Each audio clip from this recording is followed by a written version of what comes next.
என்னன்னு கேளுங்க. என்னப்பா என்னாச்சுடா? எங்க அக்கா?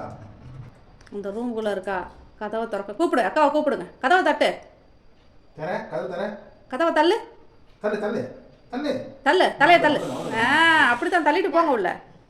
ஐயோ முடி இருக்காங்க திட்டுறா.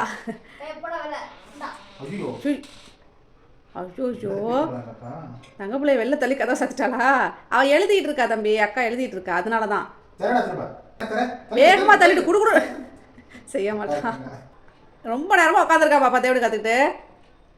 அங்கே பாரு எப்படி கதை கேப்பை ஒத்து பார்த்தோம்மா. அவள் படிச்சுட்டு இருக்கா தம்பி, ப்ராக்டிஸ் பண்ணிட்டு இருக்கா. அக்கா ப்ராஜெக்டுக்காக ப்ராக்டிஸ் பண்ணிட்டு இருக்கா. ஒரு 10 நிமிஷம்.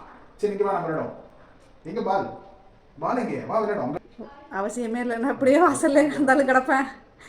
ஏன்னா அவள் எப்போ வந்து கதை திறக்கிறதுன்னு எப்போ போகிறது உள்ள திறந்து விடுமா, அவன் பாவமாக இருக்கு.